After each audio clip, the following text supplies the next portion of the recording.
Good afternoon. I am your host, Clarissa Rodriguez. And I'm your co-host, Joshua Lynn. This is Genius bringing you the latest articles and stories from around campus and around the world.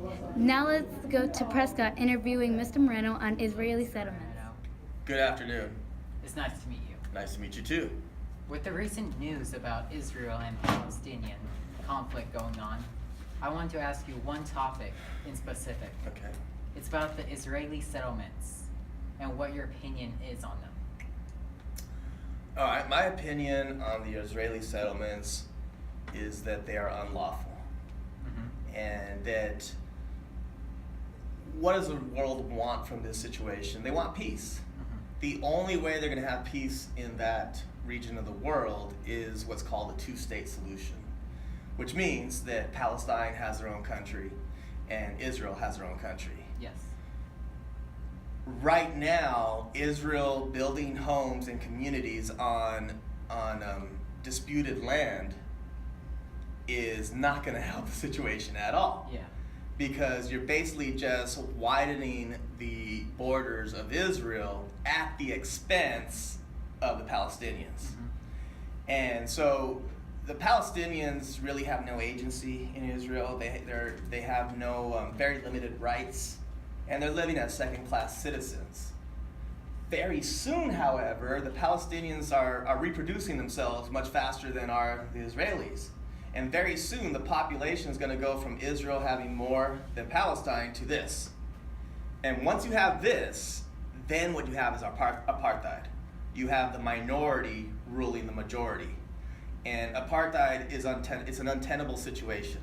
In other words, it can't last. Something will blow up.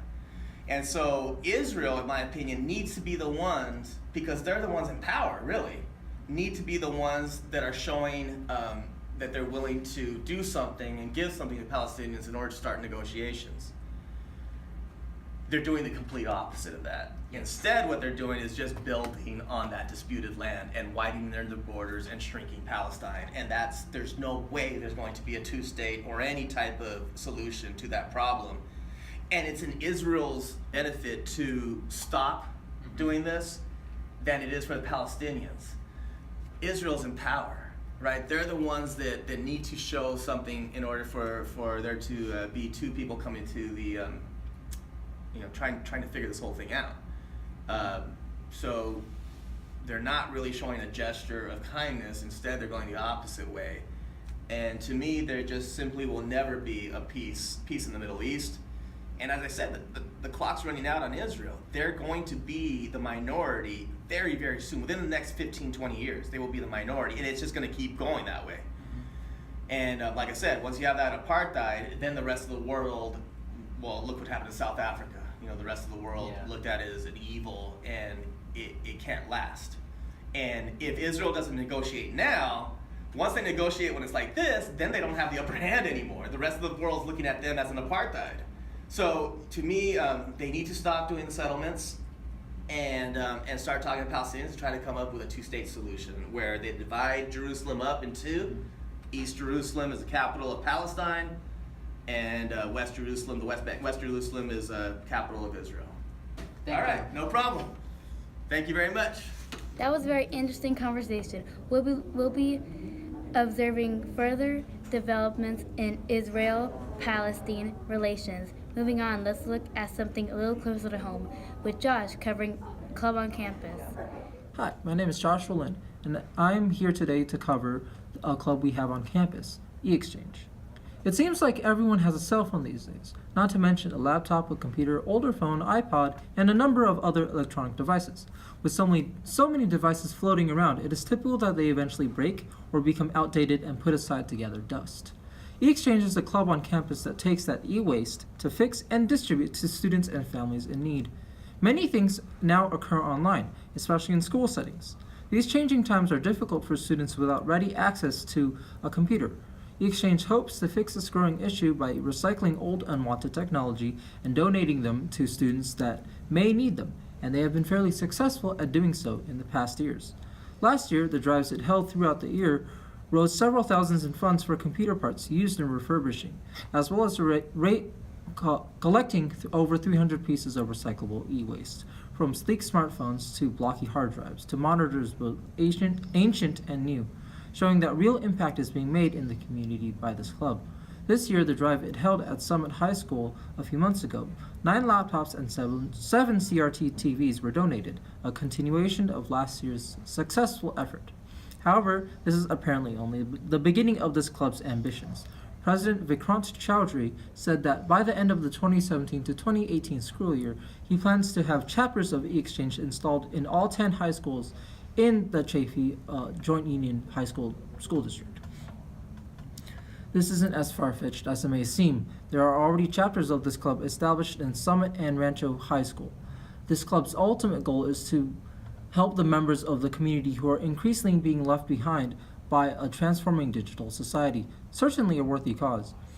Those interested in either donating or participating will find the club in Mr. Plunkett's room after school from 3 to 4 p.m. on Mondays. That sounds like a great club for those who like computers and volunteering. Moving on, we have Emily with news about the increasing frequency of local fires. Over the last few years, wildfires have been steadily increasing in Los Angeles and San Bernardino County. Researchers stated that wildfires are expected to grow as a result of high temperatures, increase in hot winds, which can catch sparks more easily. The main cause of all of this is attributed to global warming. California has been recently struck with a record heat wave, and due to this hot weather, the West Coast has been struck with a multitude of major forest wildfires.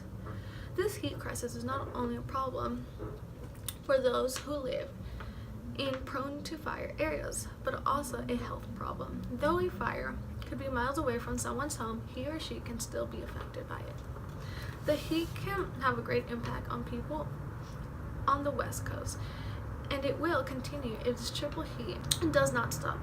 As the weather gets hotter, people are dying from overheating will be much more common.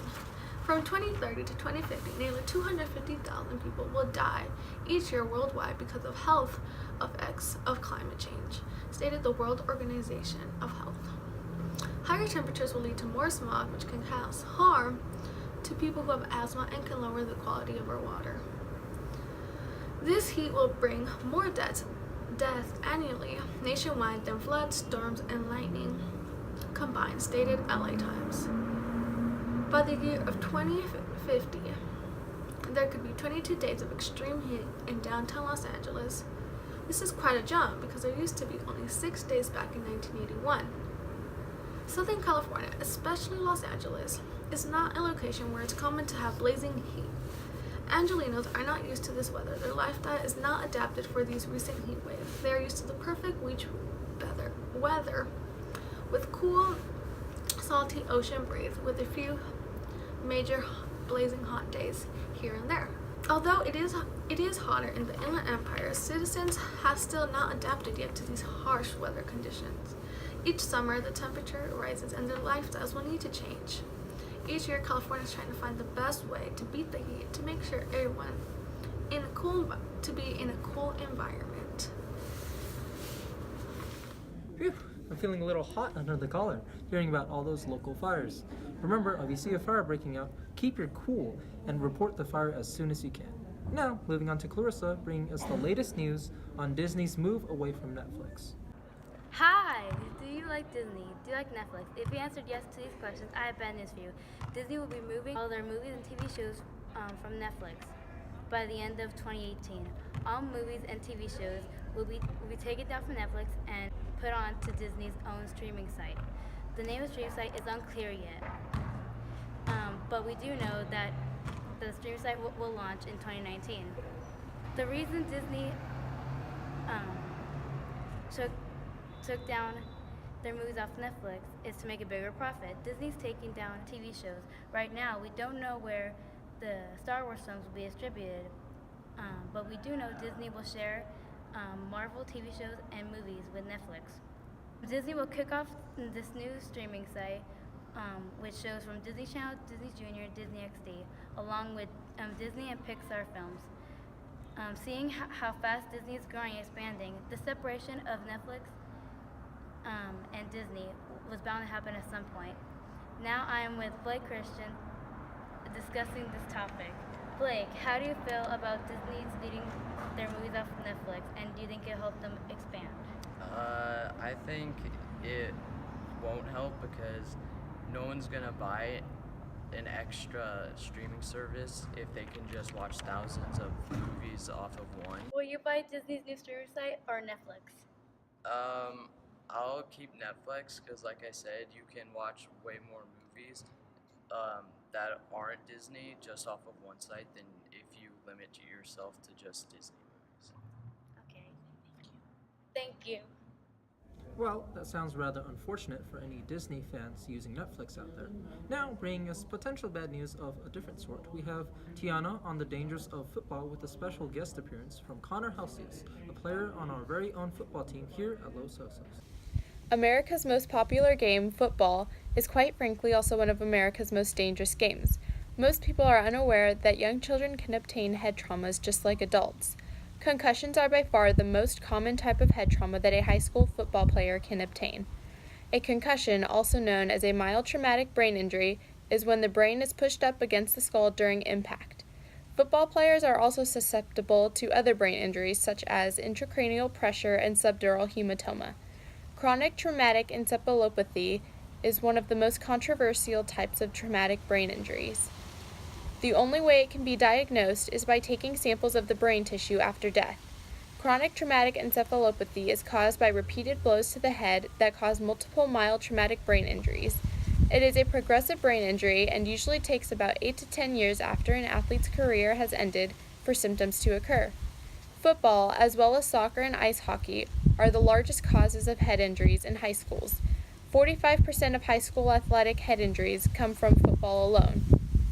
I am here with Connor Halcius, the Los Osos football team captain. Connor, do you feel that you are at risk for any type of traumatic brain injury? I feel like with anything you do, any sport you play, there's always the chance of having a brain injury. Of course, in football, there's more contact, and same with hockey and soccer. There's obviously more jumping and hitting with your head. But I feel like you're at risk in anything. Usually with concussions, it's not really the head, full-on force that comes at you. It's the glancing, the awkward angles that hit, the stuff you can't control. That's what hurts you. Okay. Are your parents concerned at all about the risks you're taking playing football?